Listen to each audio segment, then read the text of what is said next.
evening and welcome to the November 4th, 2013 Jurupa Unified School District Board of Education meeting. We'll start with roll call, please. President Schmidt. Here. Trustee Mendez. Here. Trustee Schaefer. Here. Trustee Johnston. Here. Trustee Hernandez. Here. Daisy Carpio. Here. Shady Fawcett. Here. Amanda Gardner. Here. Thank you. And Amanda, would you like to lead us in the flag salute, please? Please stand. I pledge allegiance to the flag of the United States of America and to the republic for which it stands, one nation, under God, indivisible, with liberty and justice for all. Thank you. And next we'll start with the welcome by the student board members. Mr. Duchamp. Well, welcome student board members. And Amanda, it's your turn to start tonight. So there's not much going on at Rubidoux, but our boys cross country is getting better every week. We are now ranked at 4th in Southern Section and in state. This week's football game against Jurupa the World determines whether we are second in league, possibly our last football game if we don't win. Wednesday night is a parent night for all winter sports. Also, senior night will be on Friday at the football game during halftime. Our blood drive was last Thursday and it was a big success. We got about 140 units. And at our academic week, all the kids that did well on the STAR test enjoyed the assembly and it was really big. They loved it. So that's pretty much it. And Amanda, I want to clarify that shirt you're wearing is not cardinal red, right? No. Like the Patriot colors, it wouldn't be anywhere near close. It's our class colors. It's for the blood drive, right? Right. Just want to make sure. You know, I don't want you to get in trouble back at the school. All right, Daisy, can you tell us what's happening at Jurupa Valley? Well, our Pink Out game was fun and very competitive, although we didn't win. Our academic rally went well for the first time. Our theme was Dr. Seuss, and we had MCs from the Lorax to theme 1 and theme 2. We have Casey testing tomorrow and Wednesday for those juniors and seniors who haven't passed it. Senior night was on Friday, and we have football at Ramona this Friday, and soccer tryouts as well as competition cheerers getting ready and are starting to have their tryouts. And we have Club Food Fest this week, tomorrow through Friday, when clubs get to sell food and get money back, so to earn more money for their club. And we have a blood drive November 11th, and that's it for Jurupa Valley. Thank you, Daisy. And Shaylee, last but not least. So last week, Patriot participated in Red Ribbon Week, and we had different spirit days throughout the week. So Monday, we had Heroes versus Villains. Tuesday was Twin Day. Wednesday was Nerd Day. Thursday, of course, was Halloween. And Friday was the Day of the Dead. And we also had our football game against Reno Valley on Friday, which unfortunately we lost. But I guess that's okay. And right after the game, everyone headed over back to Patriot for Lean Crew Dance, which was themed for Day of the Dead, and I heard it was a great success. We want to congratulate Zane Hewitt for making the Southern California Honor Choir, and they also had 2 other students. It was very prestigious to be able to audition for this choir. You had to try out to audition. And so we had 3 students try out, and Zane was the one who made it into the choir. And the choir also put on their fall concert this last Tuesday, and I was able to attend that, and it was a great show, and all of the choirs are doing very well this year. We had a very successful Pink Out game, as Daisy said, and it was very exciting for Patriot because we did win, but both teams won for the fight against breast cancer. Patriot wrapped up our canned food drive last Friday, and we were still counting cans, but as of this morning we had over 2,000, so we're really excited about that, and we're on our way to reach our goal of 2,500, so hopefully we'll finish counting tomorrow. Our Spark of Love toy drive starts next Monday, and we are still determining what our goal will be for that, but we know we want to surpass what we got last year. We are administering the ASVAB test on November 13th. Also, we'll be administering the KC on the 5th and the 6th, and the plan test on the 20th. Patriots also been offering college preparation workshops for seniors and their parents, so they can come in and learn from our avid teachers about what's involved in applying to colleges, and to help seniors make sure they're on track for all those important things that are coming up for them.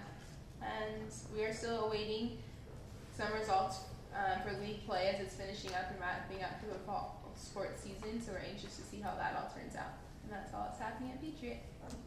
Thank you. Thank you for all of your reports, ladies. Next, we'll move on to recognitions and recognize Rhonda Fuller for Honorary American FFA Degree Teacher Award recipient, Mr. Duchamp. I'm sorry. Mr. That's Duchamp. okay. Ms. Fuller, are you here tonight? Can you stand while we say nice things about you? Okay. Ms. Rhonda Fuller, Rubidoux High School teacher, is a recipient of the 2013 Honorary American FFA Degree Teacher Award from the National FFA Organization. No more than 1% of all middle and high school agricultural education teachers nationwide receive this award annually, which was presented at their national conference November 1st. The award recognizes agricultural education instructors and FFA advisors who have demonstrated total program quality by using those factors that contribute to a successful local program.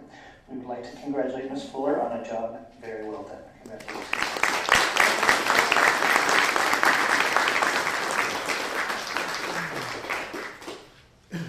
Congratulations, Mrs. Fuller. Next, we'll move on and recognize receipt of a grant for Agriculture Career Technology Education Incentive Grant. Mr. Dabrowski. Thank you. We were notified by the CDE that we will once again receive the Agricultural Career Technical Education Incentive Grant. Jurupa Valley will receive $9,648 and Rubidoux will receive $9,580 for a total grant award of $19,228. Thank you. And recognize the funding for the Carl D. Perkins Career and Technical Education Improvement Act of 2006. Mr. Dabrowski. Thank you. CDE also notified us that we will receive the Carl D. Perkins Career Tech Ed Improvement Act grant, and we'll receive the amount of $169,305 for use at our district-wide at our 3 high schools, and also at Rubidoux Vista. Thank you. And next we will move on to public verbal comments. And first we have Ms. Shauna Cornejo.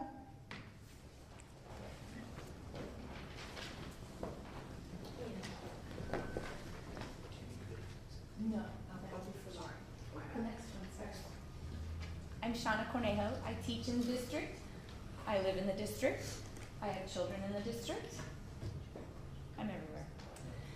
I want to know if you've ever witnessed a miracle, or if you've ever been smack in the middle of a miracle, and if not, maybe this is your year. I'm excited to invite you to come be a part of a miracle that's been happening in our school district every single year for a very long time, and that is the Jurupa Unified School District Holiday Food Drive and Outreach. In just a couple of weeks, every single teacher, student, and staff member in our district will be receiving an email or a flyer about the holiday food drive, and that's when the miracle begins. Piles and piles and piles of food, clothing, toys, and candy are about to appear at almost every single campus in the district. Our stages will be covered, corners of our classrooms will be stacked high. The outpouring of generosity from our own children and from our own coworkers is astonishing. The volume of donations that is brought in is overwhelming. Have you ever seen this miracle happen? Then the next part of the miracle begins, and that is this. The amazing employees we have in our transportation department act like secret elves, and they mysteriously make all of the treasure that's been gathered at each and every site magically appear right on time in the Jurupa Middle School gym, just before 200 volunteers show up at that same middle school gym on that magical Friday night in December. It is miraculous. Have you ever seen this miracle happen?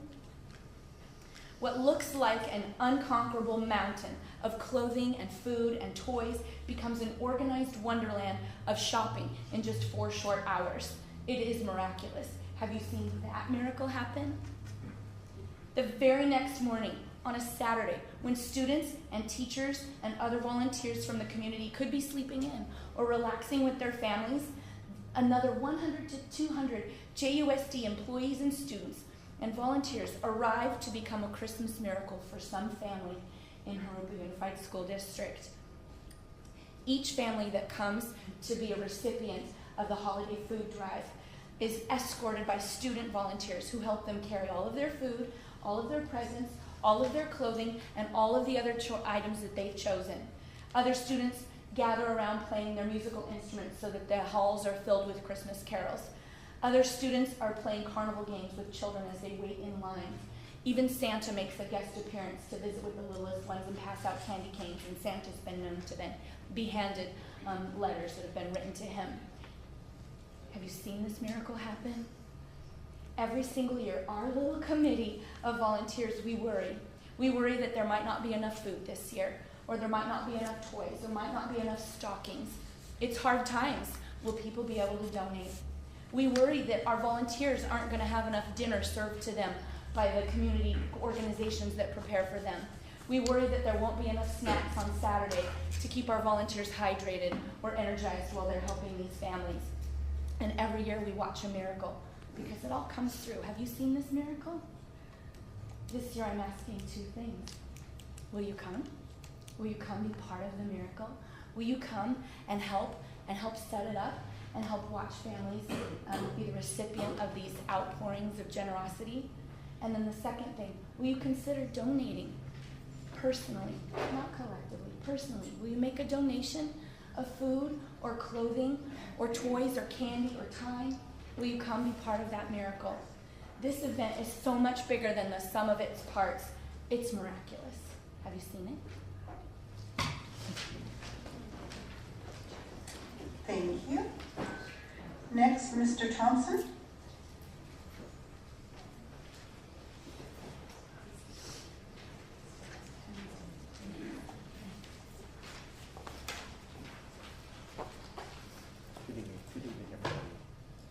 I just found out just a few minutes ago that Mr. Bouchon said that the signatures I got were forged. Nothing could be further from the truth. First of all, my wife got the majority of the signatures. Okay? Now let's talk about coercion. Her name escapes me at the moment. I'm just having a brain freeze. Who's the person under you, Mr. Dubrovsky? There's a woman under you. Pardon? Her name escapes me. Anyway, her name's been on the top of my brain for a long time, and now the name escapes me. Anyway, she's under Mr. Dubrovsky. I called Mr. Dubrovsky about her, so the woman I called you about. You remember who I called you about? What is her name? Mrs. what? Lorraine Mooney. Yes, thank you. Okay. Mrs. Mooney caused. Now here's a good example of coercion. Mrs. Lorraine Mooney sent Deputy Dean Montgomery out to visit me at my home. And while he was there, he threatened me. He told me if I continue to climb the gate, because we're climbing the gate, we're not going around. My children and I are continuing to climb the gate. We do it every day. And I've made no secret about that. I've told everybody that we climb the gate. That's how desperate we are. In fact, I've said it here at one of these meetings. We climb the gate because we're desperate to avoid being on mission. Well, anyway, she sent Deputy Montgomery out. He told me if I continue to climb that gate, that I might wind up with a gun pulled in my face. Okay, that's exactly what he said. Now, actually, I don't hold it against him because he was just doing what he was told. He seemed actually like a decent enough guy that if you called him in here, I'm sure he will tell you that's exactly what happened. That Ms. Lorraine Mooney sent him out, and he did say that because he seems like a decent enough guy. I think he'll tell the truth. Okay, that's coercion. Okay, now I should have brought this up at an earlier date, but I didn't. I didn't want to take away the focus from the gates because that's what this should be about. That's why I've kind of sat on this. Now, we've talked about the grandmother named Dolores who's raising her grandchildren. Last year, she was one of the most vocal people about this gate. When it was still at the school level, we had an Ethernet meeting, and she went to one of the Ethernet meetings. My wife asked me to stay away because she thinks I'm a little too abrasive. So my wife and Dolores and a few other mothers went to the Ethernet meeting, and they were able to get this resolved last year, and they were able to get the gates reopened. Well, since Ms. Dolores was one of the most vocal about this issue last year, for some strange reason now her kids didn't get in to think together this year. They're now on a waiting list. They didn't make it in this year for some strange reason. And I can't even get Dolores to return my calls. She's afraid to come down here because her attitude is, look what happened to us. Our kids aren't in the program anymore. Now, we have been assured that there's nothing like this going on, but all I can say is the facts speak for themselves. Okay, Dolores' grandkids were in the program last year, and they're not this year. And she was one of the loudest. She did most of the talking last year. It wasn't me, it was her, about these gates, because she's in her 60s, and it's extremely difficult for her to go around. So, I don't know what else I can say. Regardless of what happens with these gates, honestly, I would ask the board to look into Ms. Lorraine Mooney's behavior. Is that really how this district is to be run? The people are supposed to work for us, the people are supposed to work for you. Is that how they do things, like a third world banana republic, trying to threaten people into complying? I brought this to Mr. Dabrowski's attention. He refused to do anything about it as well. So some of the culpability lies with him as well, because he refused to reprimand Ms. Mooney. As you see tonight, he had difficulty remembering her name when he knows who I'm talking about, because I called him about her. So anyway, let's get back to the gates.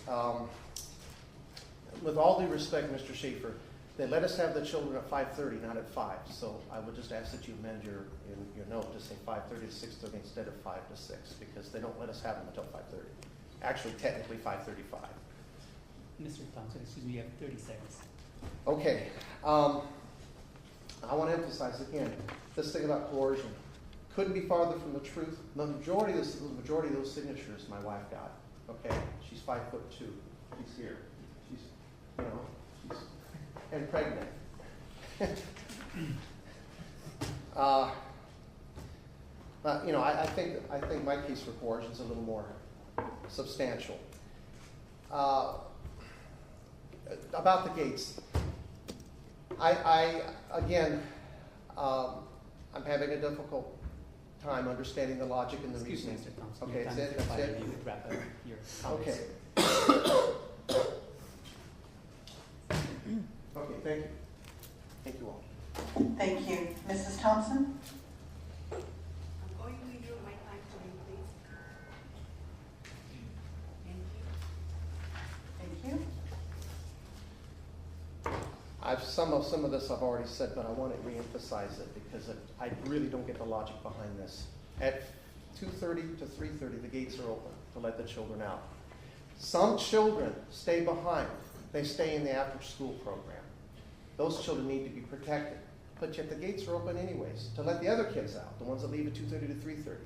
Those kids are allowed out through the gates. So I don't get the logic why we need to have the gate locked from 5:30 to 6:30. Who are we protecting? The kids are leaving. There's no kids left. Now, if we can have them open at 2:30 to 3:30, even though there's kids left behind that still need protecting, why can't we have them open 5:30 to 6:30 when there's no kids left behind? The few that were left are gone. They're leaving now. By 6 o'clock, they're gone. The protecting at this point, there's nobody left. Now, if we're trying to protect the site, again, if we're going to have anybody show up trying to steal anything from the school, they're not going to come at 5:30 to 6:30. They're going to come at 2 o'clock in the morning. If there's anybody going to try and come and hurt kids or kidnap kids, they're not going to come at 5:30 in the afternoon. They're going to come at 9 in the morning or 11 in the morning or 2 in the afternoon. They're going to come when there's kids there. They're not going to come when the kids are scattering off in every direction. And again, I also want to emphasize this thing about the entry and one exit. How does that make kids safe? Seems to me if there's 3 exits, it's going to be harder for a gunman to contain the kids. If there's more exits, if there's more escape routes, it's going to be harder for a gunman to corral everybody and have them trapped because he's trapped their only exit. If there's several exits, it's going to be harder for him to grab the kids. So I just don't get the logic. What is the safety of having those gates locked from 5:30 to 6:30? There is no safety. The kids at this point, the safety issue is letting them go home through the neighborhood they live in instead of forcing them to go out on Michigan.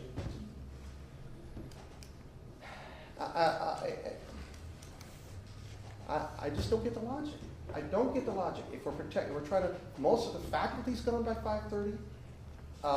Again, if we're trying to protect the site, again, most thefts, I'm sure if you looked into this, most thefts occur in the middle of the night. They don't occur at 5:30 to 6:30.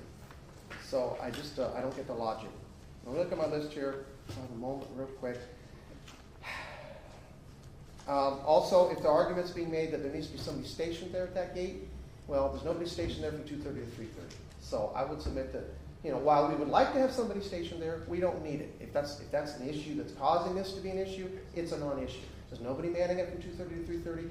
We don't need anybody manning it from 5:30 to 6:30. It would be nice, but we don't need it. We don't have to have it. And I've talked to a couple of custodians, and they've confirmed that, unit or not, job description or not, if they're told to open the gate at 5:30 and told to close it at 6:30, they have to do what they're told.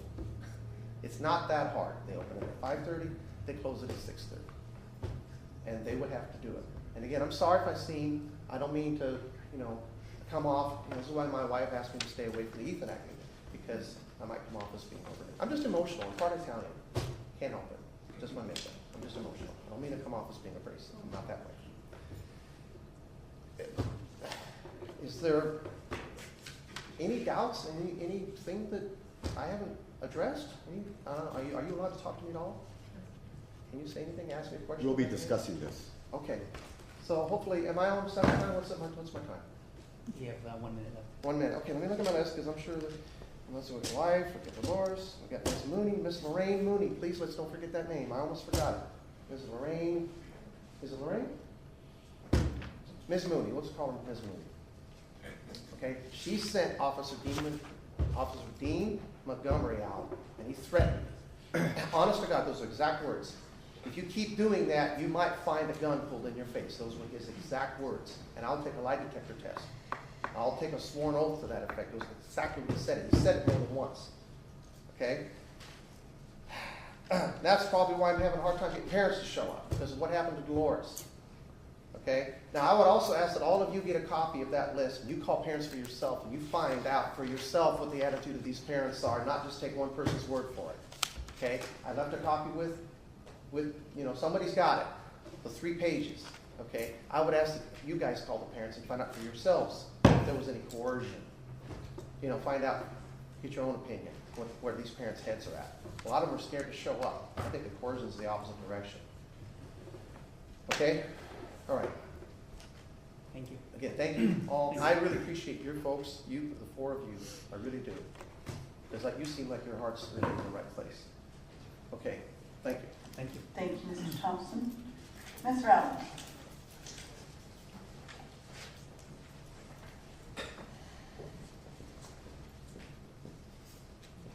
Good evening, board. I have a very short, little, cute video for you about the food drive before I just say a few words to follow.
Using Bluetooth. Thank you. Is this on? Okay. So I'm Laura Roden. I think most of you know me, and I'm here tonight with my food drive co-coordinator hat on. Can't believe it's already November again. And I'm so glad that Shauna went before me because I think she gave me such a great picture of what this event is all about. And you each have a little can in front of you, just as a reminder of what's coming up. The dates are on there. It says you can help. So if you want to just come by and you can see it, I know Mr. Schaefer, you came last year, and I think you were pretty amazed at what happens. I know when my friend Ann Hughes and I stepped in 5 years ago after the Borellas couldn't do this, couldn't coordinate it any longer due to Cook's illness, we had no idea what this event was. I mean, we heard about it, but we'd seen the picture in David's paper, but we really didn't know what it was. And it literally ran itself that first year. People come back year after year and help, and they just go right to work, and they know where things go. And we have tweaked it really very little since then. We fine-tuned a few things and added a little bit with some of the music from the students and made it a little more festive. But other than that, it's basically the same. The volunteers are incredible. They're from the community, they're from the schools, they're from the middle school, they're from staff, they're just from the Lions Club comes in on Friday night and provides dinner for all the volunteers. It's amazing. So just want to let you know the collections begin November 18th and they run through December 11th. And that's at all the school sites that are participating. Right now what has happened is I presented to the principals last week. The emails have gone out to the sites. Most sites participate, but not all, because some of them do their own or they have a different project going on. So it's just as an encouragement to them to ask them to participate. Certainly not a requirement, but we get a really good showing from the schools, and we're glad about that. So November 18th to December 11th, and then the setup is Friday, December 13th from 4 to 8:30. It's in the Jurupa Middle School gym. Literally goes from empty, everything is delivered up on the stage, it all gets sorted, bagged, and distributed out to the different areas, and then the next morning the families come and it's all taken out to their vehicles and taken home with them with big smiles on everyone's faces, and then the gym goes back to completely empty again by about 4 o'clock. So it's literally a 24-hour transformation. I want you to know about it because I think as board members you should be proud to be able to say that your school district does something with this caring attitude, with this outreach to your students, and what it says about our community as a whole. So I want to thank each of you and encourage each of you to come and stop by and say hello. I have a question, if I may. Yes. If I remember correctly, principals or the sites were asked to select the families that would be able to participate in the program and receive all these donations that were made by the community and staff. A lot of our staff donates as well too. Is that still the same process, or how are the families notified or selected for them to have this opportunity? We leave that up to each site that's participating, and to be honest with you, I don't know if some of them it's the principals that suggest, or the teachers, or the office staff, or a combination of all of the above.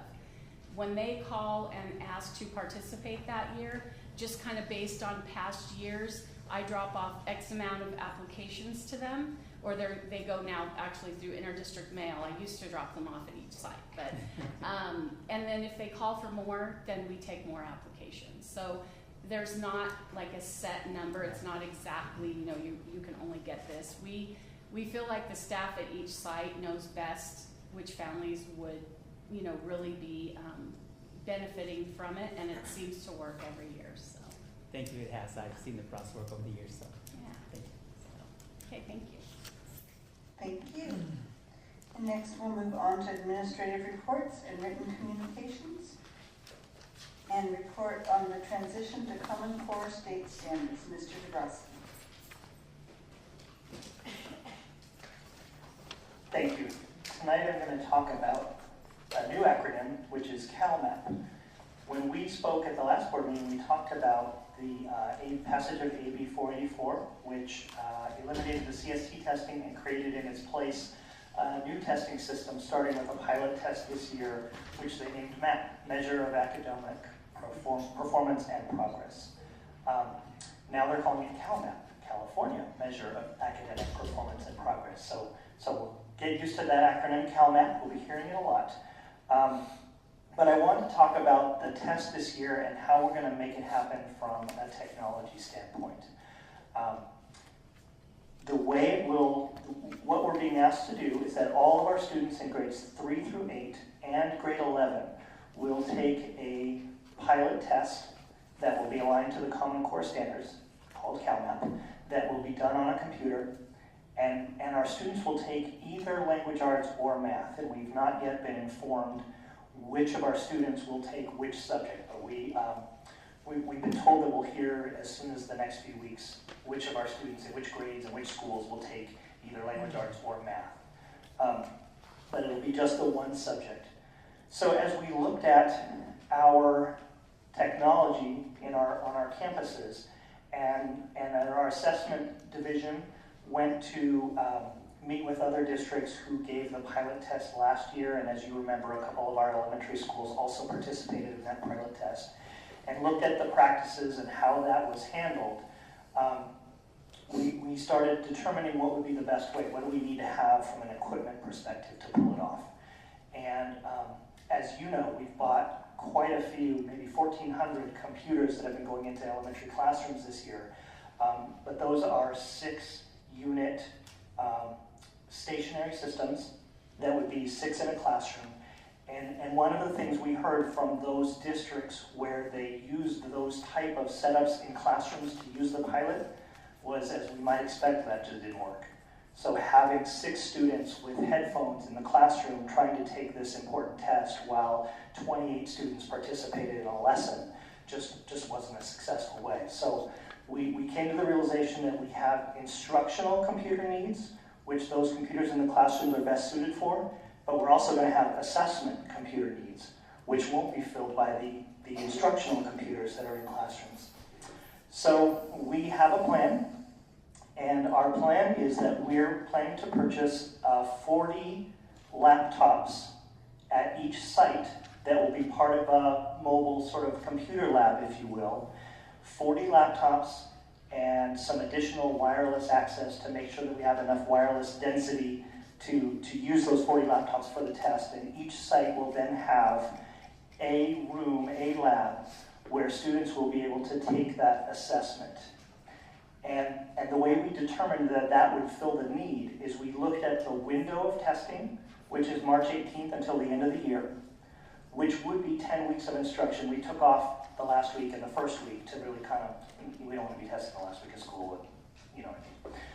So we looked at that 8-week window, which gives us about 40 testing days. We took our biggest elementary, middle, and high school and tried to determine what it would take for that test. The test, we're told, is 3.5 hours long to administer for each subject. So you may see some things coming out of the state that show 7 hours, but that's really for next year when they're taking both subjects. So with that 3.5 hour window, we determined that one set of laptops, a full class with a couple extra set, will meet the needs at each campus at the elementary sites and at the high school sites and the middle school sites, in addition to the labs that they already have in their libraries. We can service the needs. The largest group of students that will test will be at the middle school because both 7th and 8th grade students will take that test. At the high school, it will just be 11th grade, and at the elementary, it'll be 3rd through 6th. So once we set that up, you're probably asking yourself, how in the heck are they going to pay for that? Because we're talking about 900 laptops, or about $1 million worth of purchases. We looked at our one-time Common Core implementation money, which, as you recall, is $3.9 million. It's one-time money and can be used for either staff development, technology, or instructional materials. And so our plan at this time is to come to you next week with a plan for that, the expenditures of those funds, and then as well as the purchases for technology. And our plan is to use $1.4 million for technology out of that 3.9. $500,000 for staff development, because as we know, we're heavily invested in staff development this year and will be next year too for Common Core transition. And then the remaining $2 million will be used for instructional purchases, i.e. adoptions of new materials once those materials are made available to us.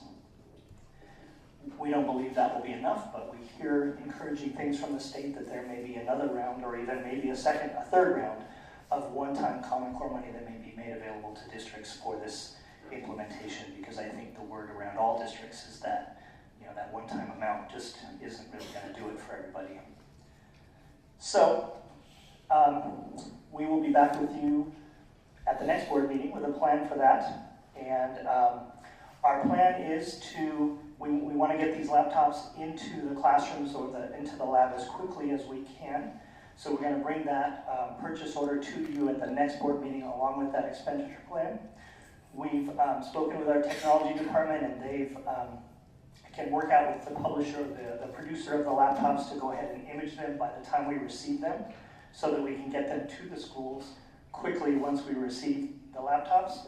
And we've also spoken with principals and sites, and the other added benefit we see to this is that those laptops will be available for use by teachers and students on the campus throughout the year, in pretty much in any way the site sees as most appropriate, because they can be mobile, with just the need that when it comes to testing time for that last 6-8 weeks of the year, they can come together and be used for that assessment.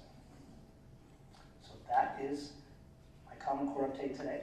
Mr. Mendez? A couple of questions. I think I know the answer to the first one, but in reference to the funding, are there any special grants out there for school districts and schools that are piloting the assessments outside of the funding that's already been provided to implement Common Core and assessments? I mean, anything else that's out there to help us? None that I'm aware of. See, I told you I probably knew the answer. If you find out, let me know. Is that the answer you knew? Yes. The second question is, who's providing the technical support or assistance, either from the county or the state, to set up the all the procedures and everything else that's connected with the piloting of the program? Well, it's Smarter Balance as well as the state are sort of setting it up from the far end. At our end, they've published a set of specifications, so we know when we purchase those devices that they will work. And we have the experience of giving the pilot test last year. While we know it won't be identical, it will be similar in nature, so our assessment department is preparing to train teachers in the administration of the test and being prepared to do that, as well as our TSA and the technology department in training teachers in how best to prepare students to be able to do it, like how to learn to log into the computer and do the types of physical activities on the computer that need to be done to complete the test. And so, in regard to the numbers then, you said that students 3rd through 8th grade and then 11th grade will be the ones who will be taking the pilot testing? Correct. All students in those grades? All students in those grades, with the possible addition, there is some scientific piloting that may be done at grades 9 and 10. We've not yet been informed that we'll be a part of any of that, so there may be some subset of our 9th and 10th graders that may be asked to take some of it, but we've not yet heard that. We just know that that's out there in the state, and maybe we may get that call. That's quite a bit of students for a pilot testing program. So yes, it is. Good, thank you. I have 2 questions. You said 3.5 hours. The current testing is broken up. Each section, ELA and math, are broken up over several days. Is this going to be broken up over days, or are they expecting 3rd graders to sit for 3.5 hours at the computer and take the test? I've heard conflicting information about that, and I think we just, as of yet, we don't know that information for sure. We have been told that students can take breaks, but that they need to be fewer than 20 minutes because the system will log you out after 20 minutes. So for example, a 10-minute break would be okay. I've also heard at times that it's in sections, but I've never heard how many sections. We were in attendance at a CDE-led forum where they didn't answer that question for us. So we're kind of still waiting to hear on that. Okay, and then the other, are they going to change the test window, since it's all computer and schools don't have enough for everybody to be taking the test at the same time? Is it still going to be, as with CST, a 2 week window once it goes into 2015 and everyone? Or have they talked, is it going to be a 10-week window? Because that's a huge window there. I've heard even from the very beginning that it will be an extended window, and we've also been told that they will have, when it goes live as a real test, not the pilot test this year, but there will be a way that the testing accounts for when in the window a student takes the test. So a student that takes the test in the second week of the window, and a student that takes it in the 10th week, having quite a few more days of instruction, that the system can somehow compensate for that, and I'm not sure exactly how that will work. But so my understanding is it'll be an extended window over the long haul. Thank you. Mr. Schaefer? Trustee Johnson and I inspected those math books, and on the lesson page for each chapter, it's on one side it's English, one side it's Spanish. And when you get into the lesson, it asks a question that you have to solve that is only in English. So if Spanish speakers are having you can read the lesson page but not the problem, how is that, Well, there are a set of allowable accommodations for the assessment. There are different tiers of accommodations that will be made available to our students. There will be more intense accommodations that need to be on IEPs, but there will also be accommodations that will be made to all students, and one of those is some translation, and I've not seen that, and so I can't really comment as to how it will work exactly, but I understand that it is, there is some of that out there, but it's pretty new. I don't really have a definitive answer for you guys. And just a quick thing though, in the past on the California tests of standards, there are no accommodations in English or Spanish. They've all been English 100%. That's really been one of the issues for English language learners, that they're taking the test in their second language. Okay. The other question is these math books are being paid for with lottery funds. So this 3.9 million CCSS funds, one-time funds, we don't have to use that money on. No, and that's the next item, it's the math books, but the one-time Common Core money, we plan to use that for the full actual adoption when that becomes available, which will be late next year. We'll begin that process for math. But those will be the materials that we buy that will take us through the next 7 to 10 years, like we have in the past, not for the math purchase that we're going to talk about the next item. Any other questions? I have a question. Yes. So going back to the computer thing, so at the school sites that have computer labs, they'll be using those computers along with the laptops? Yes. So I don't know if this is something for next year, but will they check to make sure that those computers in the computer labs are functional for the test? Because I know in my own experiences, it will take way longer than 3.5 hours to administer a test on our computers. Yes, and at the secondary level, there are more than one computer lab, and we're looking primarily at the library computer lab, but also recognizing that we may need to look at those, and we're actually going to go out and do some simulations with the practice test that we have now available, just to make sure that will work. And if I can, just to add to your concern, this is an issue that the County Office of Education is looking at, because we purchase our bandwidth from them, and so they will be servicing 23 school districts with students taking the test virtually at the same time. So they're also looking into, both for the pilot and ultimately for when everybody takes the test, that there really is an issue in providing the bandwidth that's appropriate for the test. This is a major change, and so we're going to invite you back just to take the test. That's okay. We're very happy that in this year of transition where it's a pilot test, there will not be accountability results attached to it. So, whether it's a county-wide bandwidth issue or a library issue, we can work through those without, fear that our students are going to be dinged for it, or that we're going to be looked down that if the results weren't good enough, because there won't be any results. All right, we will move on to item C and review the purchase plan for instructional materials, the mathematics textbooks. Mr. Dabrowski. Okay, so this is a K-6 discussion about math materials. 70 years ago, we adopted our last set of instructional materials in math. And tonight, what we're talking about are bridge materials. And what I wanted to kind of contrast the difference between an adoption and a purchase of what we're asking to do or talking to you about tonight. In an adoption, which the timeline for adoption for math materials is, the framework is released by the state, which is set to come this month by November 30th.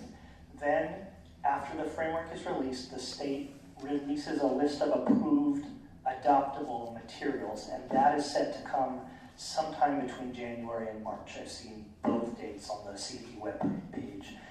And then at that time, committees of teachers begin to look at the materials to narrow down the choices to a select few that seem to most closely meet our needs. When that happens, the materials are sent out to all 16 elementary sites, and teachers at those sites look at the materials, provide feedback, and give information about what choice they would prefer. Then it goes to the instructional council, which is a group of teachers that I work with, and then they make a recommendation based on the information from the 16 sites. Then it comes to the board for 2 different meetings. The first meeting, it's presented to the board, and then it goes for public viewing, and then at the next time the board sees it, they're asked to actually adopt. So that's a pretty lengthy process, and even though by next March at the latest they say we will be able to begin that process, there's no way to do a good job and complete that process prior to the start of the school year. So we, with our current set of bridge materials, we were able to receive, well, let me describe how it works. In K2, the actual math book is consumable. In 3rd through 6th, the math book is a hardbound book that is not consumable, that we keep forever.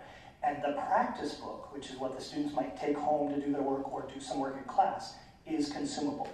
So from the company, we receive, for what's considered the life of the adoption, which was 7 years, free materials for the K2 students, their main book, and the practice book for the upper grade students. Now that time ended this year. So we would normally, if we were going to continue on with what we had, we would purchase those books that we have been getting over years throughout the life of the process. That would, we determine, and based on the information from our teachers, not necessarily suit us in the best manner. We were informed by the company that produces the text that they had a version of the consumable materials that we could purchase that would more closely align with Common Core instruction, which is what all of our K-6 teachers are doing right now, and struggling with the materials or the lack of materials that they don't have at this point. And so we took those materials and brought them to our Units of Study Committee of Math Teachers, which is a group of 28 K-6 teachers who are the ones that are meeting all year to develop our units of study that will be used by our teachers next year. So they are the group of teachers at the K-6 level that have received the most information, the most training, and really gotten into the work of looking at Common Core for their particular grade level. So we felt that they were the best qualified to take a look at the materials and see if they were, as the publisher had said, more closely aligned than what we currently have. And when they looked at it, they unanimously said this is what our teachers need as opposed to the current materials. In fact, they said, could I get a copy of this from my classroom for the second semester because I'd really like to pilot it for you. So they were all of one voice. So we are speaking to you tonight about that purchase that we plan to bring at the next board meeting, which would be part of the purchase order page that you see as part of the consent agenda. It will cost approximately $450,000, but the original cost that we would be paying would be upwards of $300,000 for the materials that we had before. And the difference in price is because we need some teacher materials for them to be able to make that connection. The reason this isn't an adoption and isn't going through that typical process is because our students will maintain those 3rd through 6th math books, the hard copies that they have now, they'll still have. Our teachers will continue to have their teachers' editions. This is just for the consumable portion, and it's just to get us through the 1 year while we start and finish the process of adopting the real set of math textbooks that we'll have and continue forward. So that's essentially the information I wanted to share with you tonight. We've made those books available for board members to take a look at, and we plan to have that purchase order is making its way through the system at this point. Questions? Any questions for Mr. Frosky? Thank you. I do have some questions about the content. Now, is when you're teaching that grade math, it's taught only what I observed in the worksheet, in the workbook, or is it sort of maybe the majority of what is taught? Is there anything else taught in those grades to prepare them for math in addition to those workbooks? Yes. As I mentioned, our teachers right now are working on our units of study, and what those will be, that our teacher will have in their hands when the year starts. It will be the standards that will be taught during that grade level span. So for a 3rd grade teacher, they will have a set of, say, 8, it's an average number of units that span the school year. And each unit will tell the teacher what the standards are that will be covered, the priority standards that we consider most important, and the supporting standards that lead to success for those. It will have a set of suggested strategies, a set of suggested support materials, graphic organizers, something that may assist with students mastering that strategy, and a set of suggestions for differentiating for, say, EL students, for GATE students, for struggling students, and for regular at grade level students. And then from that'll be what we teach. And from that, then teachers will look at either their existing materials or the consumable materials that we've purchased, and they will pick whatever, there'll be a resource for them to pick what might best help the students learn and master the material. So they may not use all of the materials, they're going to pick and choose as a resource, and so the text isn't going to drive it. It's really the standards and the units that will drive the instruction. I see a lot of that is the way the math is formatted, the way the answer is formatted, and that's what the students will be learning.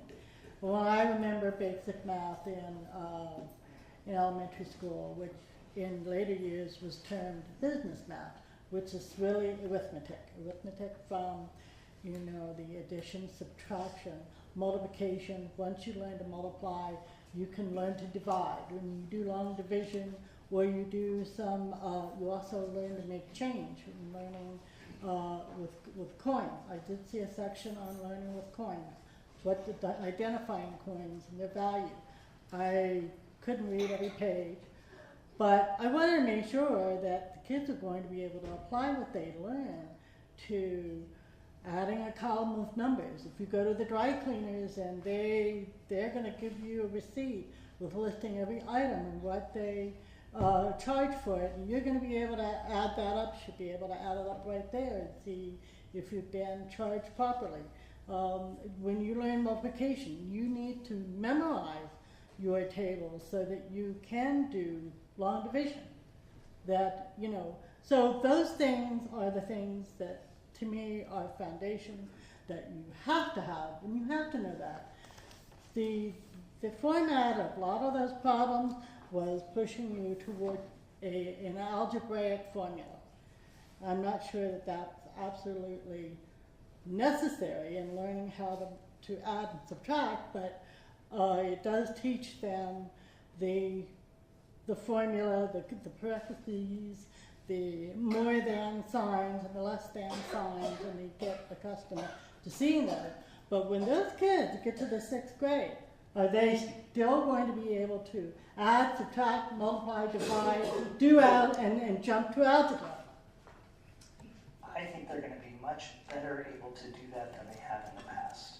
And the reason for that is, one, oh gosh, I could go on for a long time about this, but the Common Core standards themselves do a much better job of mastery of number sense in the primary grades. Meaning where before, in say 2nd grade, there were this many standards, it really focuses now on mastering number sense, like in 2nd grade, adding, subtracting with regrouping, the things that are important, but also understanding why regrouping works and why these things happen, so that by the time they get to 7th grade and begin to take a problem that requires them to do 7 things they learned in elementary school, they understand the concept behind it and they're able to apply those skills. And when the answer comes out and it doesn't make any sense at all, they're going to catch that rather than just move forward because they're just sort of blindly applying the formula, trying to get the answer. So I think, to make a long answer less long, it's really going to help compared to the system that we've had in place for the last 10 years. Thank you, Dave. I have to go back to the 5th grade in order to see what I did learn and relearn how they're doing it. I've had the opportunity to sit with Algebra 2 teachers, and I feel like I'm coming from a foreign country because I don't understand anything that they're saying, so I know what you mean. Any other questions? All right, we will move on to this discussion session and discuss a ginger request from Trustee Mr. Schaefer. Mr. Duchamp. As we do with all board member requests, we put down exactly what the board member has written, and so I'd be happy to either turn it over to Mr. Schaefer or review the issue with the board if you wish. Mr. Schaefer? I requested this agenda item after about a month ago. Well, actually, I had 2 meetings. Some parents came forward. Mr. Thompson came forward to speak about the safety concerns at Ina Arbuckle. There's 2 gates. Let's call them the East Gate, West Gate, that they wanted after-school students and parents to be able to exit those gates, which are now closed. I walked the area a number of times. 3 times I walked the area. Paula, thank you for walking it with me inside the campus. And it is a very large campus. Our number one concern is safety. In speaking about safety, after walking the area, in my notes here, I have down here that I passed by 2 medical marijuana dispensaries. Don't get me wrong, there are individuals that need marijuana for medical purposes. I don't object to that. It helps them, they're ill. Those on chemotherapy, it keeps them from being as sick as they could. There's other benefits to marijuana. I'm not against the use of medical marijuana. I'm against the where these establishments are. There's 2 medical marijuana dispensaries on the corner of Packard and Mission, right next door to each other. On many occasions, I sat across the street, and they make a lot of money. It's revolving doors. They also bring in a certain undesirable element of the community in that there are undesirables that shouldn't be hanging around those stores. And they are hanging around those stores. That's on the corner of Packard and Mission. On the corner of Minturn and Mission is a donut shop and a liquor store. Behind the liquor store there is an alley, and directly behind the liquor store is a vacant lot. There's a dumpster there. It's overgrown with weeds. I encountered in my notes here a homeless gentleman that was enjoying his cocktail hour at 2:30 in the afternoon. I went by there today. There was a different homeless person there with his cart. My heart goes out to them. They have hit a bad streak. But our children have to walk by these establishments. There's only one way into Ina Arbuckle, and that's on Minturn. There's one way out, and that's on Packard. And on the corners, you have these establishments. You also have, according to Megan's website, approximately 28 registered sex offenders within a 2-mile radius. I have gotten calls from parents. They didn't want to show up here tonight. They thought their kids would be thrown out of the program. I don't know why they think that way. I told them this is a free country. You speak freely. There should be no intimidation whatsoever. I told them that there was a possibility this board would vote to have a meeting at Ina Arbuckle. So I felt the board should walk the area, especially after 5 o'clock now that it's dark. I would not walk the area without a protection device. You can take that for whatever you think it might mean. But yet we've got mostly females walking, mothers walking their children home. Many do not have a second car because many are economically disadvantaged. And I just thought that instead of contacting the Einstein School of Thought, that we could figure out a way to have these gates open between, I guess now 5:30 and 6:30. They're open in the morning, they're open in the afternoon, and just to find a way to open them at 5:30 to 6:30, because on the east end you walk right into your community. You only have to walk by any commercial establishments whatsoever. The other exit is into, there's apartments on that side. This afternoon, around between 3:15 and 3:45, there were students from Rubidoux High, from the other schools in the area, walking right by these establishments. There was a congregation at the liquor store this afternoon. There was cars parked in the alley behind the marijuana dispensaries. It's just, you don't want the unthinkable to happen. And maybe I'm overreacting. Those are my thoughts. But I thought it should be discussed. I understand the Think Together program staff, this administration does not feel that those gates should be open. I'm not asking them to be open all day. I'm asking, is there a way that this board can possibly figure out to open them up between 5:30 and 6:30? So I thought, let's have that discussion. So I'll leave it at that, and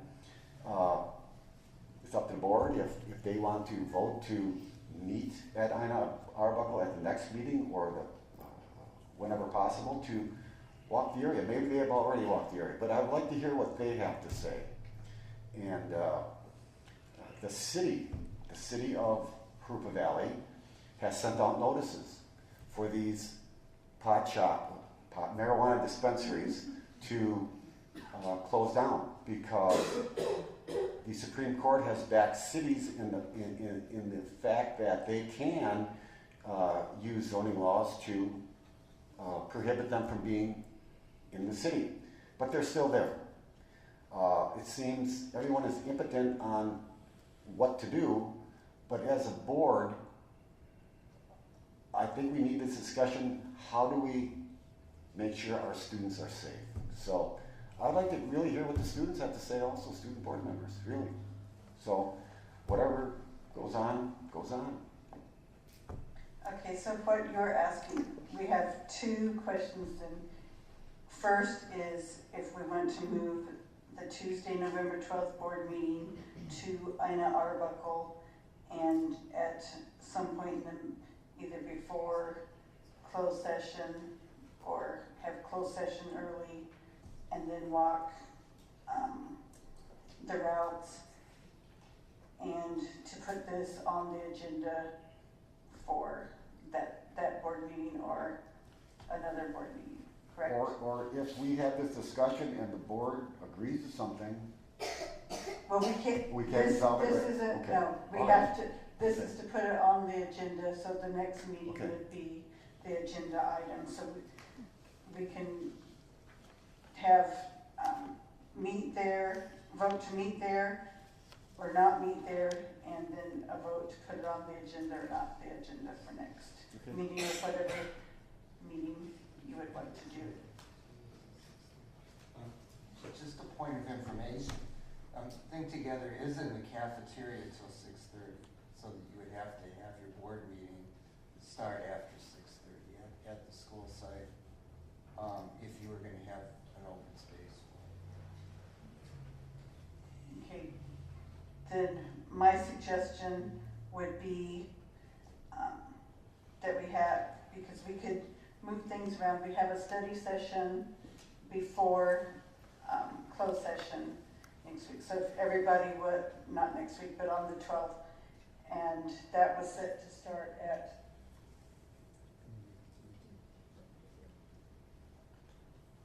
the 18th, okay, the 18th, I'm sorry, thank you.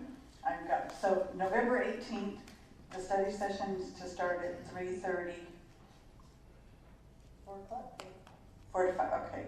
Study sessions from 4 to 5.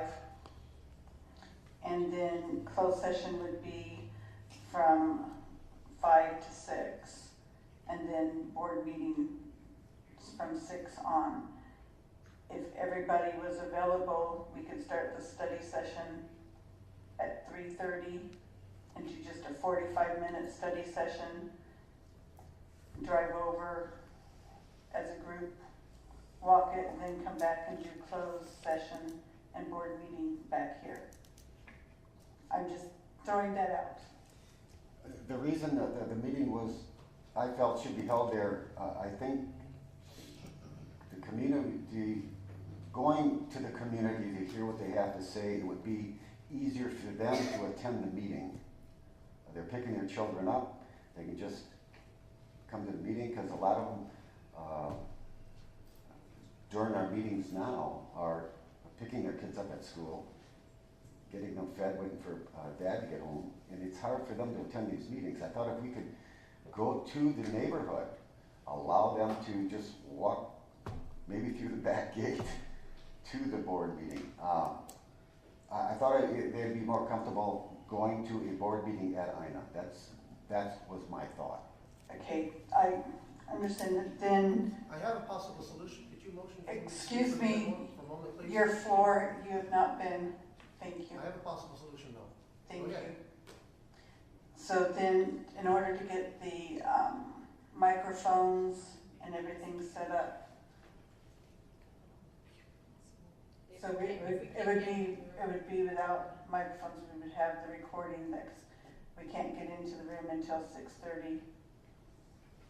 I'm just throwing. It sounds, logistically, it sounds unmanageable, but I have a solution. to say, Excuse me, we have not recognized you on the floors, Mr. Thompson. I'm going to have to ask you, we are discussing, I know. you have not been called on. Okay, I have a solution. I'll wait to be called on. logistically, it sounds unmanageable, but for the safety of the kids and what's going on in that neighborhood, I feel logistically, let's do it. I mean, anyone have a? I think the other option is to have a workshop at the school with the parents who are interested. And whatever time that's convenient, it doesn't have to be an official board meeting. Well, it would be a study session board meeting. It still has to be agendized because all of us would be there. So it would be an official meeting, but it could be separate from the board meeting, the regular scheduled board meeting. So I'm looking for motions.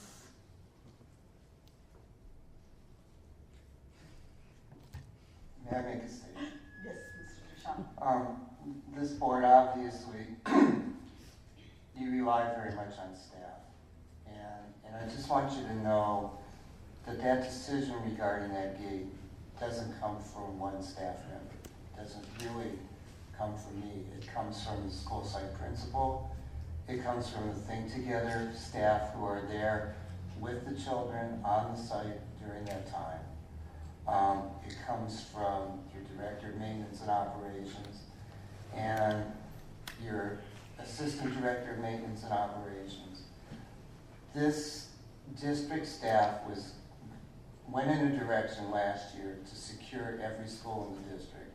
As you recall, there was a great deal of concern about people entering campuses, even during school hours. And we are not done, by the way. There are still a number of schools that have breaches in their perimeter of the school. But we were able to fence Ina off and lock those gates, which heretofore were unlocked.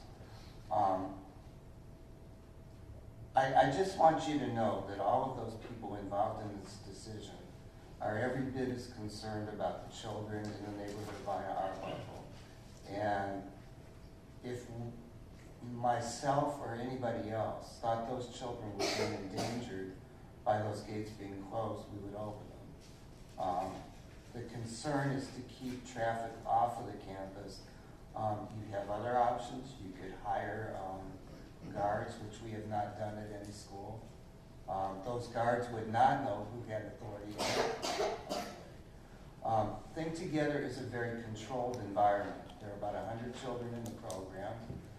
Parents must pick their child up. No child leaves by themselves. They must be identified on an emergency card. Otherwise, that child cannot leave. If no one comes to pick the child up, the sheriff's department is called, and the sheriff's department then finds the appropriate guardian or person for the child. So there is a deep concern about the safety of children. So I just want you to know that.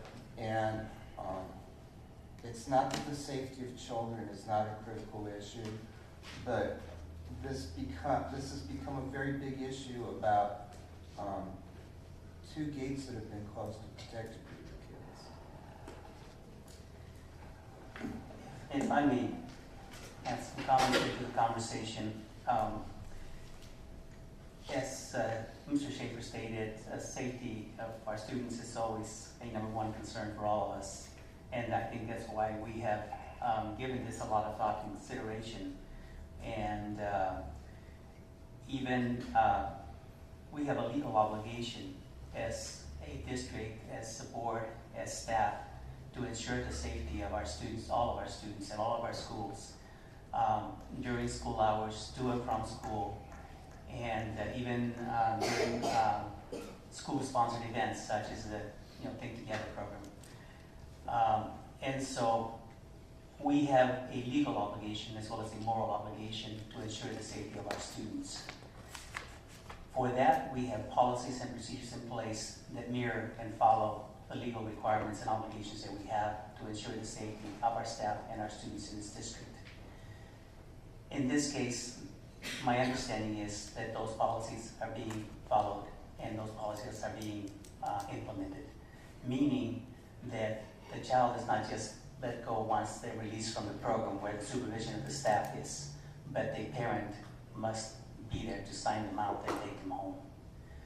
Meaning that those children that are then picked up after school from that program go through the same neighborhoods that they go with their brothers and sisters, their parents, their friends, during school hours, in the evening, summers, whatever.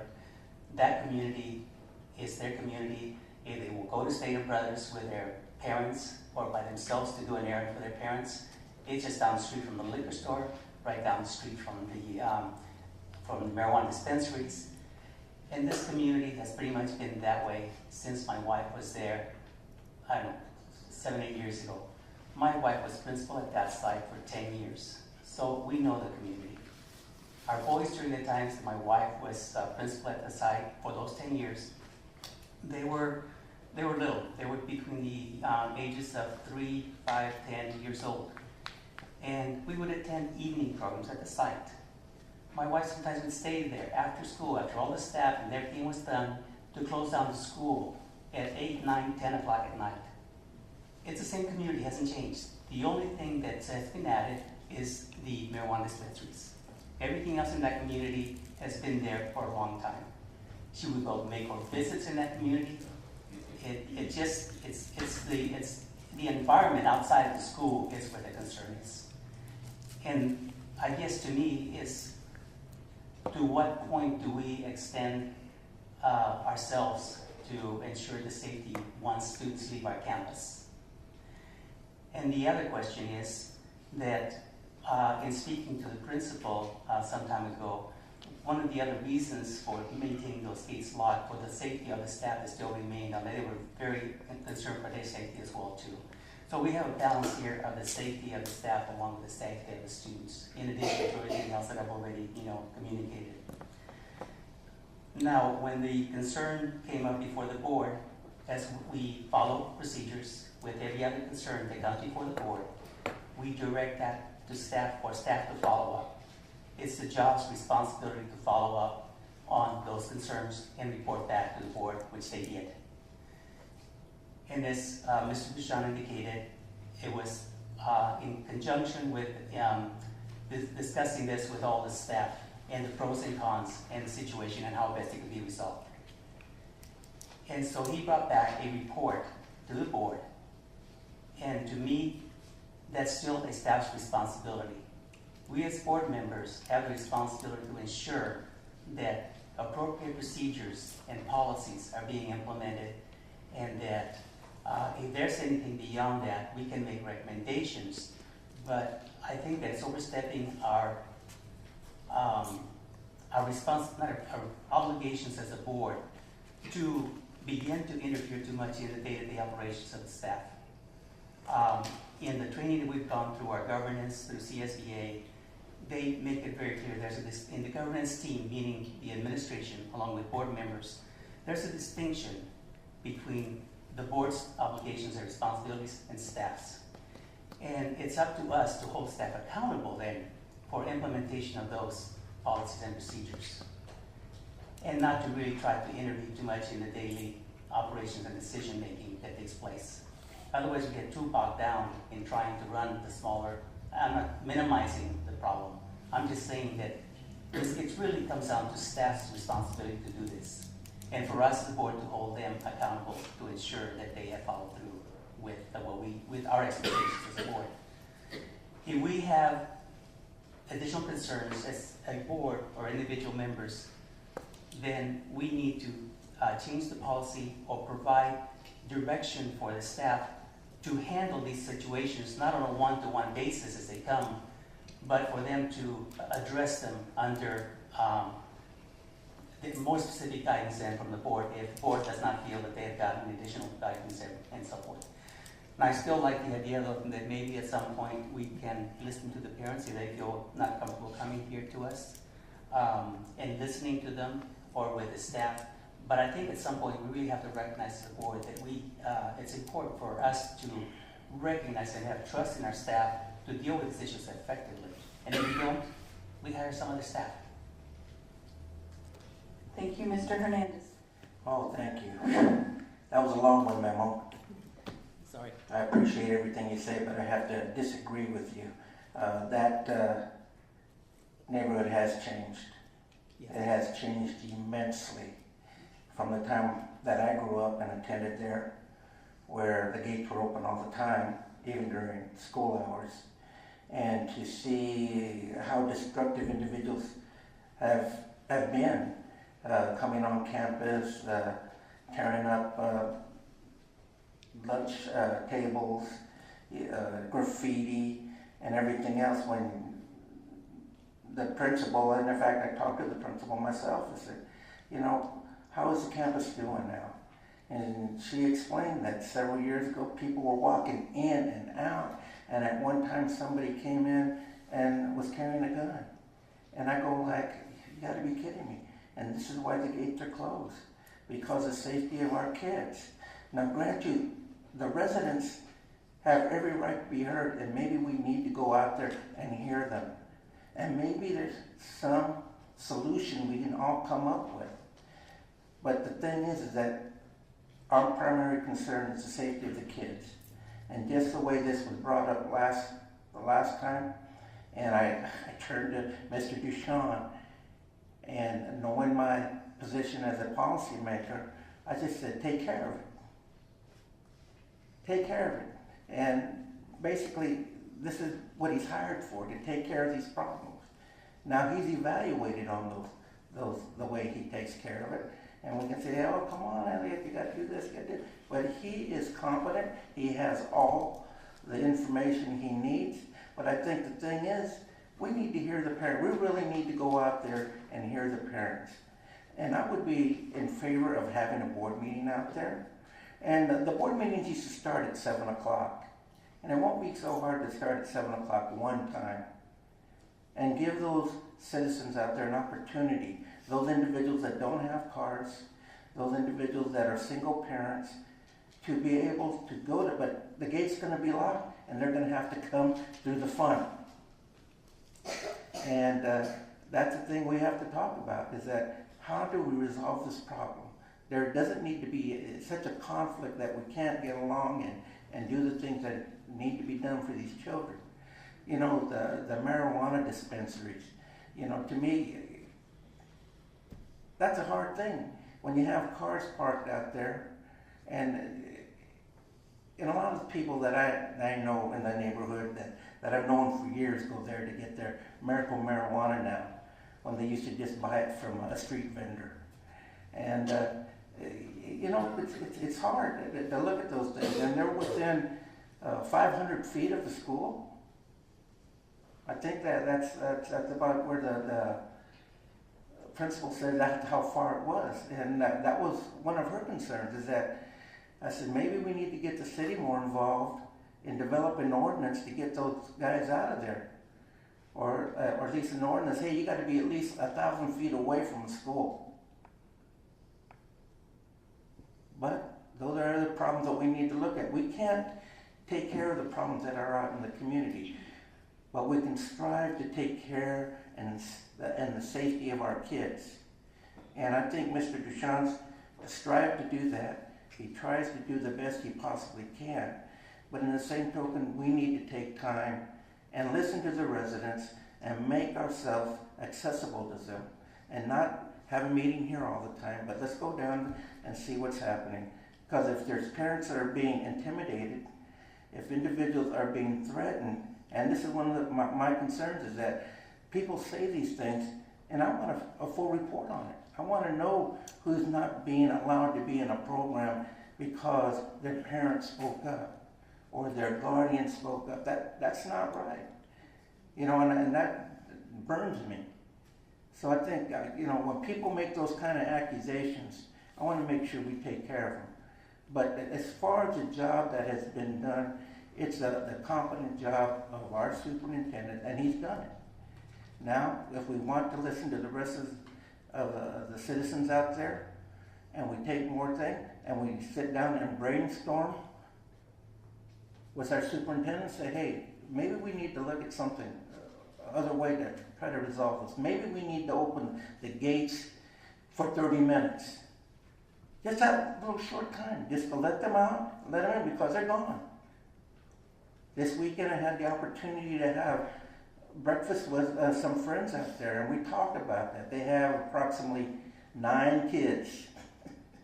And we're talking about the safety of the school, and they love picking up their kids at Think Together after school right there. And they wouldn't want their kids to walk home, but they go and they pick them up and do what they need to do. But I think we as the Board of Trustees, we need to listen to the rest of the people, and I'm in favor of having a meeting down there. We need to adjust the schedule the best we can. We might not have all the equipment we need to have a regular meeting like this, but at least everybody will have an opportunity to be heard, and then we can make a decision if there needs to be a change or not. Thank you. I agree, because I didn't mean to imply that the community had not changed in other ways besides the marijuana dispensaries, because I also spoke with the principal, the current principal that's there now. And you're absolutely right that she told me exactly the same thing, that the reason that the gates are locked was again because of the safety issue. Prior to that, they hadn't been locked until things started happening at the school and the surrounding area. I mean, serious things. Yeah.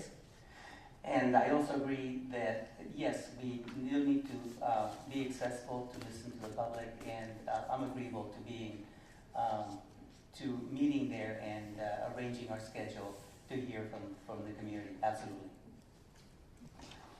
Suggestion and a comment. First of all, I personally will look into that issue. I don't know how the Think Together staff would even know who a parent was who went to the DLAC meeting. So I sincerely doubt that they would have deliberately, that they just don't communicate with one another. They're under contract. So we will find out who was denied and why. You could, as an alternative, hold just a public hearing with no action session.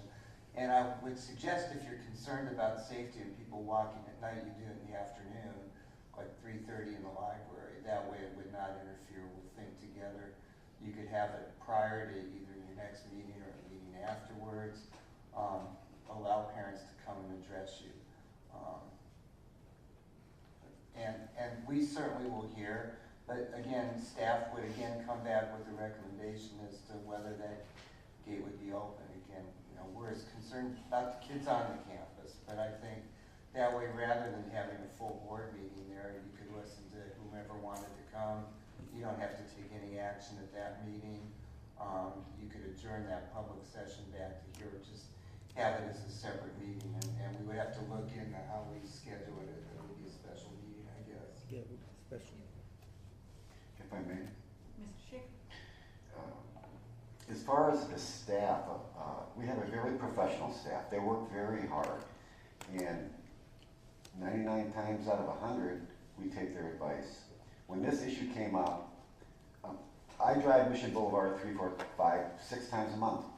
But when this issue came up and you get into the heart of it and you see what's going on, that's where the staff here at Think Together, they don't walk their kids home. They don't have to walk those streets. And that's why I thought there should be this discussion. Madam President, if no one else is going to speak, I'll make a motion. And what's your motion? I make a motion that we arrange to meet for with the community in whatever forum is acceptable to hear their concerns on this issue. Is that too vague? That's too vague. Okay. Do you want a special meeting on a date that all of us can attend? Yeah. All right. Yeah. Invite them to meet their Yes. board.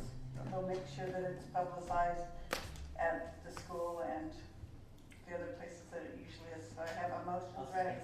And do you want to give a time, a date? I trust in your ability, madam. Thank you. Do we need a second? Okay, we have a second by Mr. Mendez. I will get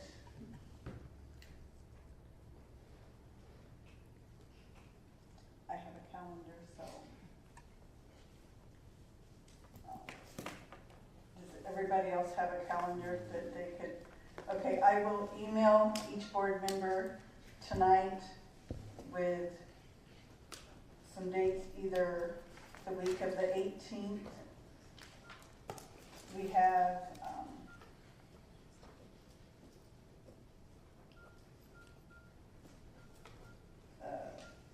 the 10th, I believe we have a morning meeting because some people couldn't be there in the afternoon. So either the week, because the week of the 2nd, we will all be out, or the majority of us will. So either the week of the 18th or of November, or the week of the 9th of December. I'll email the dates. Are those both Mondays? Well, sometime that week, Okay. yes. Tuesdays I will be available. Okay. So Are you on I'll Facebook? email the dates, and if you can get those to me by tomorrow evening. That's only the week of the 18th?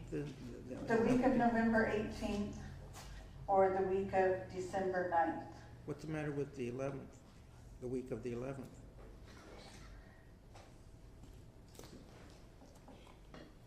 We have to have 72 hours the week of the 9th if, Well, you got all the rest of this week for your 72 hours. Yeah, I'm looking at Wednesday. Is Wednesday a bad day, the 13th? I don't know. Okay. Because they're saying that they don't have, so look from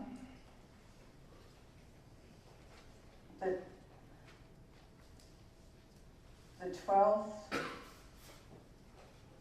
the week of the 12th, the week of the 18th, or the week of December 9th. I'll send those dates out, and whatever day winds up that everybody is available for the late afternoon, then we will schedule that. If we have a vote and decide that we're going to do that. All right. You got all that, please? Yes. All right. So all those in favor of meeting sometime between now and December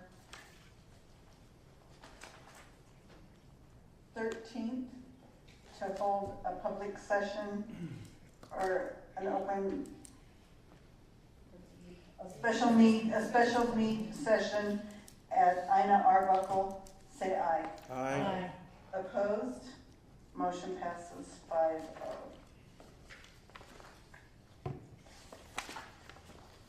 All right, we'll move on to the action session now. And approval of action items A, 1 through 13. Move to approve. Second. I have a motion by Mr. Hernandez and a second by Mr. Mendez. Students, all those in favor say aye. Aye. Opposed? Board, all those in favor say aye. Aye. Opposed? Motion passes 3-0 students and 5-0 board.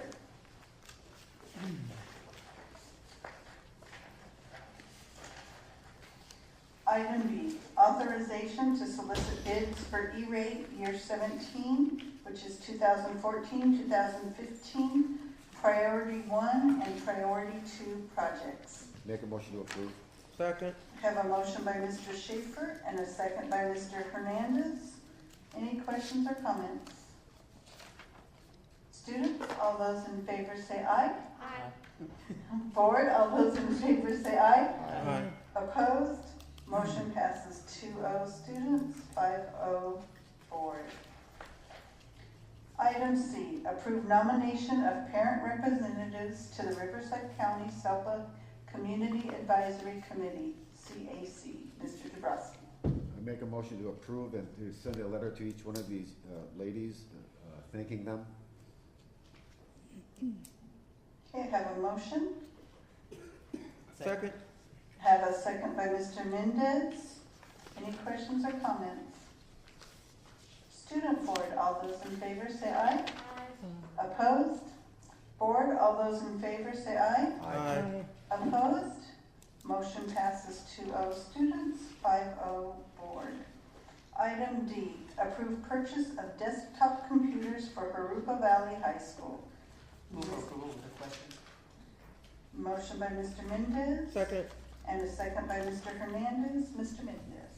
I was just wondering, are these replacements?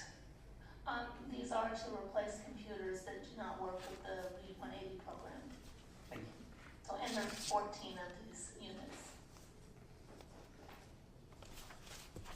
Thank you. Students, all those in favor say aye. Aye. Opposed? Board, all those in favor say aye. Aye. Opposed? Motion passes 2-0 students, 5-0 board. Item G, adopted a first reading, Regulation 1230, recognized parent organizations, and Regulations 5152, recognize student organizations. Mr. Dabrowski. Make a motion to approve. Second? I have a motion from Mr. Schaefer and a second from Mr. Mendez. Students, or any questions or comments? Students, all those in favor say aye. Aye. Opposed? Board, all those in favor say aye. Aye. Opposed? Motion passes 2-0 students, 5-0 board. Item F, adopted a first reading, new board policy and administrative regulation 5126, awards for achievement. Move for approval. Second. Have a motion by Mr. Mendez, a second by Mr. Schaefer. Questions or comments? Students, all those in favor say aye. Aye. Opposed? Board, all those in favor say aye. Aye. Opposed? Motion passes 2-0 students, 5-0 board. Item G, act on student discipline cases. We have one expulsion agreement and stipulation. It's case 14-011. Make a motion to approve. Second. Expulsion. Have a motion by Mr. Schaefer and a second by Mr. Mendez. Board, all those in favor say aye. Aye. Opposed? Motion passes 5-0. Expulsion, suspended expulsion cases, agreement and stipulation, we have two. Case 14-010 and discipline case 14-012. Make a motion to approve the expulsions and suspended expulsion cases. We have a motion by Mr. Schaefer, Second? a second by Mr. Mendez. Board, all those in favor say aye. Aye. Opposed? Motion passes 5-0. Item H, approved personnel matters, approved personnel report number 8. Mrs. Elder. Thank you, and I have just one item to report out in Thank closed you. session. Thank you. The board voted by a 5-0 vote to rescind the March 15th notice and approve a resignation agreement of certificated employee number 115306. Administration recommends the board approve personnel report number 8 as printed. Move for approval. Have a motion by Mr. Mendez, Second. a second by Mr. Schaefer. Board, all those in favor say aye. Aye. Opposed? Motion passes 5-0. Item 2, adopted a second reading, revised board policy 4030, non-discrimination in employment. Move for approval. Have a motion by Mr. Mendez, Second. a second by Mr. Schaefer. Board, all those in favor say aye. Aye. Opposed? Motion passes 5-0. And item I, board member comments and committee reports. Mr. Schaefer, we'll start with you tonight. Shauna Conejo and Laura Roughton it's unbelievable the job they do for this JUSD food drive, the logistics, unbelievable.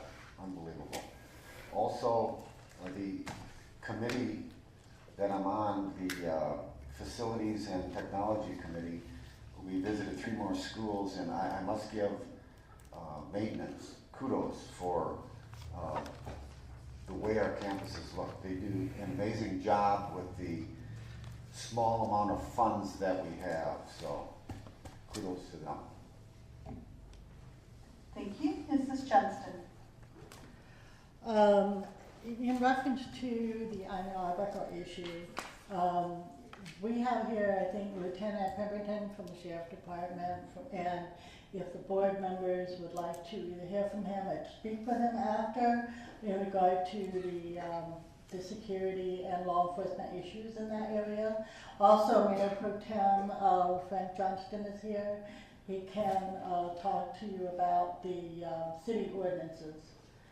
And I'm more than happy to go out to the community. I think that needs to be done, maybe because of the surrounding issues that are often on Mission Boulevard. There are more homeless in the community, not just on Mission Boulevard, everywhere. De Anza, you can't even get into De Anza Shopping Center without homeless lying on the ground or even the Circle K. So, I mean, the issues that we have on Mission Boulevard are not unique to that location. And I think we need to support the parents. I do support the staff, and I think that they have done an adequate job. I know that myself, I did drive the area. I talked to the staff inside the school, and I know that they are afraid to leave that gate open extended period. I also know that the yard supervisor is the person who handles the keys and closes the gate about 4 p.m. every day. Since school is out at 2:35, that might have been sort of a lengthy time to leave that gate open if it was to be closed, late afternoon, evening. I think that we should listen to the principal, the staff as well, and community members. I'd like to know how many people are interested in having the gate open.